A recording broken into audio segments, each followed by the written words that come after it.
ವಿದ್ಯುತ್ ಶಾಕ್ನಿಂದ ಸಾವಿಗೀಡಾದ ಸೆಲ್ವಿ ಕುಟುಂಬಕ್ಕೆ ಪರಿಹಾರ ಕೊಡ್ತೀನಿ ಎಂದ ಶಾಸಕ ಜಮೀರ್ ಬಾಯ್ಮಾತಿಗಷ್ಟೇ ಪರಿಹಾರದ ಬಗ್ಗೆ ಮಾತಾಡಿ ಯಾವುದೇ ಪರಿಹಾರ ನೀಡದೆ ಹಾಗೆ ವಾಪಸ್ಸಾಗಿದ್ದಾರೆ.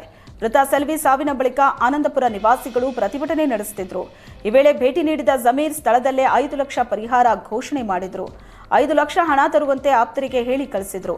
ಬಳಿಕ 4 ದಿನದ ನಂತರ ಬರ್ತೀನಿ ಅಂತ ಅಲ್ಲಿಂದ ಕಾಲ್ಕಿತ್ತ ಜಮೀರ್ ಅನಧಿಕೃತವಾಗಿ 3 ರಿಂದ 4 ಫ್ಲೋರ್ ಮನೆಗಳನ್ನು ಅಲ್ಲಿ ಕಟ್ಟಿಕೊಂಡಿದ್ದಾರೆ. ಮನೆಗೆ ಮೋಟಾರ್ ಹಾಕೊಂಡಿದ್ದಾರೆ.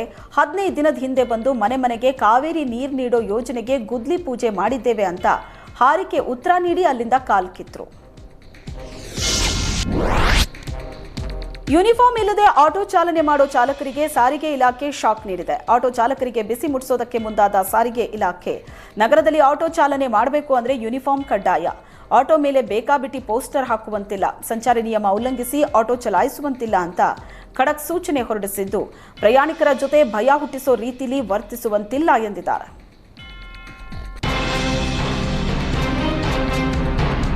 ಕಿತ್ತೂರು ಚೆನ್ನಮ್ಮ ಅಭಿವೃದ್ಧಿ ಪ್ರಾಧಿಕಾರಕ್ಕೆ ಅನುದಾನ ಬಿಡುಗಡೆ ಮಾಡದ್ದಕ್ಕೆ ಪಂಚಮಸಾಲಿ ಜಯಮೃತ್ಯುಂಜಯ ಸ್ವಾಮೀಜಿ ಅಸಮಾಧಾನ ಹೊರಹಾಕಿದ್ದಾರೆ. ಚಿಕ್ಕೋಡಿ ಪಟ್ಟಣದಲ್ಲಿ ಬೇಸರ ವ್ಯಕ್ತಪಡಿಸಿದ ಜಯಮೃತ್ಯುಂಜಯ ಸ್ವಾಮೀಜಿ, ಸರ್ಕಾರ ರಾಯಣ್ಣ ಪ್ರಾಧಿಕಾರಕ್ಕೆ ಅನುದಾನ ಬಿಡುಗಡೆ ಮಾಡಿದೆ, ಆದರೆ ಚೆನ್ನಮ್ಮ ಅಭಿವೃದ್ಧಿ ಪ್ರಾಧಿಕಾರಕ್ಕೆ ಅನುದಾನ ನೀಡಿಲ್ಲ. ರಾಯಣ್ಣ ಪ್ರಾಧಿಕಾರದ ಜೊತೆಗೆ ಚೆನ್ನಮ್ಮ ಪ್ರಾಧಿಕಾರಕ್ಕೂ ಅನುದಾನ ನೀಡಿ ಅಂತ ಒತ್ತಾಯಿಸಿದ್ರು. ಸ್ವತಂತ್ರ ಹೋರಾಟಗಾರರ ವಿಚಾರದಲ್ಲಿ ಸರ್ಕಾರ ಭೇದ ಭಾವ ಮಾಡ್ತಿದೆ ಅಂತ ಆರೋಪಿಸಿದ್ರು. ಚೆನ್ನಮ್ಮ ಹಾಗೂ ರಾಯಣ್ಣ ಸ್ವಾತಂತ್ರ್ಯ ಸಂಗ್ರಾಮದ 2 ಕಣ್ಣುಗಳು.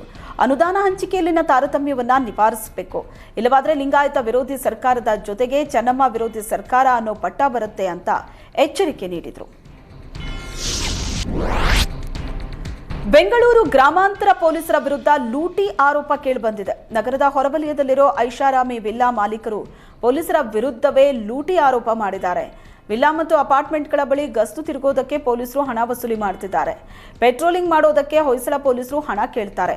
ಸರ್ಕಾರ ಸಂಬಳ ನೀಡ್ತಾ ಇದ್ರು, ಮಾಮೂಲಿ ವಸೂಲಿ ಮಾಡುತ್ತಿದ್ದಾರೆ ಅಂತ ಅಪಾರ್ಟ್ಮೆಂಟ್ ಅಸೋಸಿಯೇಷನ್ ಆವಲಹಳ್ಳಿ ಪೊಲೀಸರ ವಿರುದ್ಧ ಆರೋಪ ಮಾಡುತ್ತಿದೆ.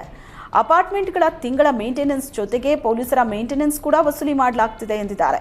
ಈ ಬಗ್ಗೆ ಲೋಕಾಯುಕ್ತ ಹಾಗೂ ಕೇಂದ್ರ ವಲಯ ಐಜಿಪಿಗೂ ದೂರು ನೀಡಲಾಗಿದೆ.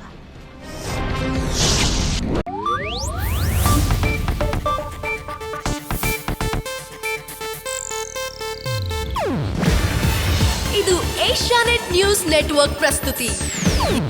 ನೀವು ನೋಡ್ತಿದ್ದೀರಾ ಏಷ್ಯಾನೆಟ್ ಸುವರ್ಣ ನ್ಯೂಸ್.